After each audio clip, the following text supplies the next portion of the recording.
जादुई तालाब। एक जमाने में एक बड़े मुल्क के बादशाह का एक बेटा था, जिसके होने से वो बहुत खुश था, लेकिन साथ ही वो परेशान भी था, क्योंकि शहजादा पैदाइश से ही बीमार था और इतने साल गुजर जाने के बाद भी कोई उसे ठीक नहीं कर सका। एक रात बादशाह ने आग के सामने दुआ की, ओह मेरे खुदा, अब मैं बूढ़ा हो चला हूँ और जल्द ही मैं तमाम अवाम को छोड़कर जन्नत में रहने आऊंगा। मेरे बाद उनकी हिफाजत करने वाला मेरे बेटे के अलावा कोई नहीं। मेहरबानी करके मुझे बताइए वो ठीक कैसे होगा। बादशाह ने जवाब का इंतजार किया और फिर लगातार जल रही मौजज़ा वाली आग में से आवाज आई, जब दुनिया के आखिरी छोर के जादुई तालाब से शहजादा पानी पिएगा, उसी वक्त वो ठीक होगा। लेकिन बादशाह बहुत ज़ईफ था और वो खुद सफर नहीं कर सकता था और शहजादा बीमार था, इसलिए उसने अपनी सल्तनत में मुनादी करवाई कि जो कोई दुनिया के आखिरी छोर के जादुई तालाब से पानी लाकर देगा, उसे बादशाह बहुत इनाम देगा। उसके बाद बहुत से दिलेर लोगों ने कोशिश करके देखा, लेकिन वो तालाब किसी को हासिल ना हुआ। बादशाह की सल्तनत में दूर पहाड़ों में एक गरीब किसान और उसकी बीवी, उसके 2 लड़के और एक छोटी बेटी थी। एक दिन उसके बड़े बेटे ने कहा, वालिद साहब, हम दोनों भाई उस इलाज वाले पानी की तलाश करते हैं। हम 14वीं से पहले वापस आएंगे और फिर फसल काटने में आपकी मदद करेंगे। हमने आखिर छोर नहीं देखा। दूसरे बेटे को भी उसके साथ जाना था, लेकिन किसान को अपने बेटों की फिक्र हो रही थी। फिर किसान की बीवी ने कहा, हमें अपने बादशाह और उसकी शहजादी की मदद करनी चाहिए। फिर किसान ने अपने बेटों को दुआ दी और दोनों बेटे अपनी सफर पर निकल पड़े। उन्होंने बहुत सफर किया, बहुत से तालाब भी मिले, लेकिन जहाँ आसमान पानी से जुड़कर शुरू होता है, ऐसा तालाब नहीं मिला। उन्हें एहसास हुआ वालिद की मदद के लिए वापस जाना चाहिए। देखो छोटे भाई, आखिर छोर के आखिरी तालाब को हम नहीं तलाश पाए। ऐसा करते हैं, हर तालाब से थोड़ा थोड़ा पानी जमा करते हैं और ऐसा करने से हमें इनाम भी मिल जाएगा। और फिर जब वो वापस आए तो उन्होंने बादशाह को बताया कि ये पानी जादुई तालाब का है। और जब वो पानी शहजादी को दिया गया तब कोई फर्क नहीं पड़ा, वो बीमार का बीमार ही रहा। फिर दोनों भाई थर थर कांपने लगे, क्योंकि उनका झूठ सबके सामने आ रहा था। बादशाह ने गुस्से में उन्हें कैद खाने में डाल दिया और एक बार फिर बादशाह ने अपनी आवाम से गुजारिश की। सुमा उन भाइयों की छोटी बहन थी, वो अपनी लामाओं के झुंड को चरा रही थी। तब उसने ये मुनादी सुनी।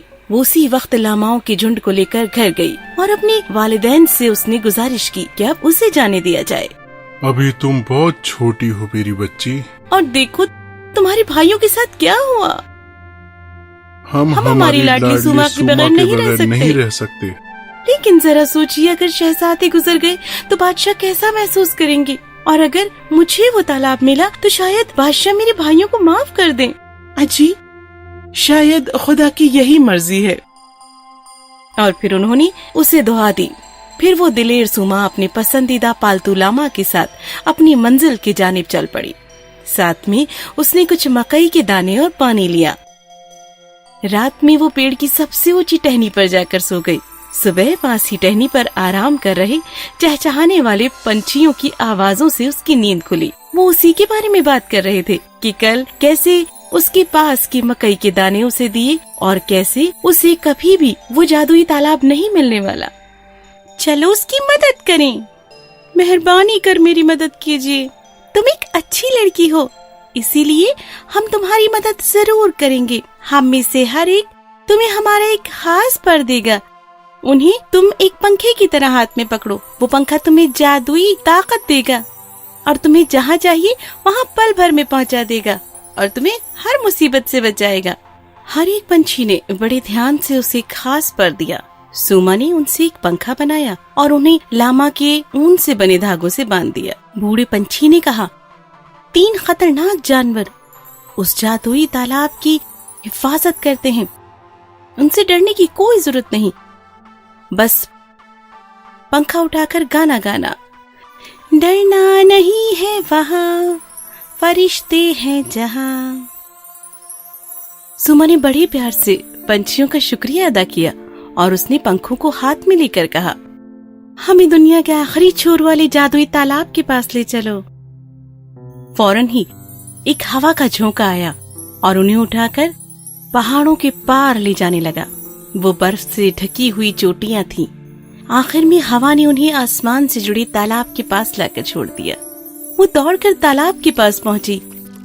अपने बर्तन में पानी भरने वाली थी कि इतने में एक बड़ा सा केकड़ा वहां आया और उसने कहा, तालाब से दूर हो जाओ वरना मैं तुम्हें खा जाऊंगा। जैसे ही केकड़े ने अपने पंजे सुमा की जानिब बढ़ाए, वैसे ही लामा ने केकड़े की आंखों में थूका।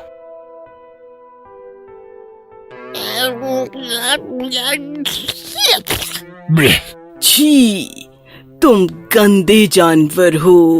इतने ही वक्त में सुमा को जादुई पंखा निकालकर गाना गाने का वक्त मिला। डरना नहीं है वहाँ, फरिश्ते हैं जहाँ। केकड़े ने अपनी आंखें बंद की और वो सो गया। उसने फिर से अपना बर्तन भरना शुरू किया।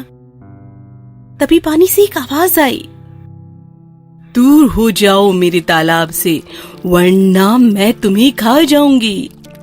लामा ने मगरमच्छ को देखते ही उसकी आंखों में फिर थूका।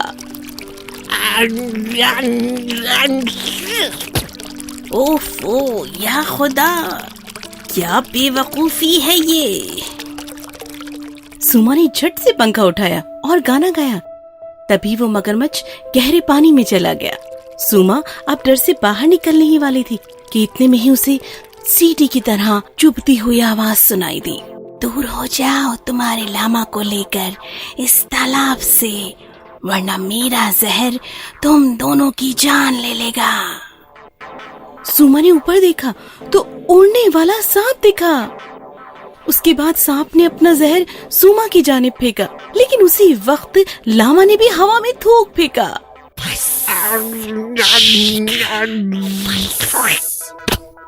दोनों के थूक हवा में एक दूसरे से टकराए और जमीन पर आकर गिर गए। एक बार फिर सुमा के पंख और गाने ने उसे मुसीबत से बचाया।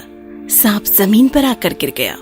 उसके पंख बंद हो गए और वो खर्राटे लेने लगा। सुमा अपने प्यारे लामा को गोद में लेकर उसे प्यार करने लगी और उसे खामोश किया। उसने लामा को चूमा। उसे एहसास हुआ कि अब मुसीबत पूरी तरह से टल चुकी है। उसने बर्तन भरना शुरू किया। उसके बाद उसे एकदम से एहसास हुआ और उसने कहा, हमें महल की जानिब ले चलो। और उसने खुद को महल के दरवाजे पे देखा। बीमार परेशान शहजादे के पास वो पहुंची। इसके बाद सुमा ने पानी की घूंट उसे पिलाए और फौरन ही वो खुशी से उठकर बैठ गया और उसने कहा, कितना ताकतवर महसूस कर रहा हूँ। बादशाह और मलका बहुत खुश हुए। उन्होंने उसकी दिलेरी को बहुत सराहा और उसे पूरी सल्तनत की दौलत दे दी। लेकिन उसने कहा कि उसकी सिर्फ 3 आरज़ू है। पहली आरज़ू ये कि जादुई पंख वापस अपनी जगह चला जाए और वो पंख फौरन ही खिड़की से उड़कर बाहर चला गया। दूसरी ये कि उसके भाइयों को रिहा कर दिया जाए। बादशाह ने तुरंत ही उन्हें रिहा कर दिया।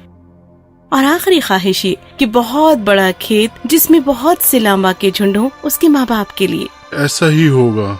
क्या तुम हमारे साथ राजमहल में नहीं रहोगी? हम तुम लोगों को खुश करने के लिए सब कुछ करेंगे। शुक्रिया बादशाह सलामत, लेकिन मुझे मेरे घर वालों की बहुत याद आ रही है। मैं चाहती हूँ कि मैं वापस उनके पास जाऊँ। और इस तरह से वो घर वापस लौटी और जिंदगी भर अपनी वालिदैन, भाई और लाडले लामाओं के साथ रहने लगी। कहानी खत्म हुई।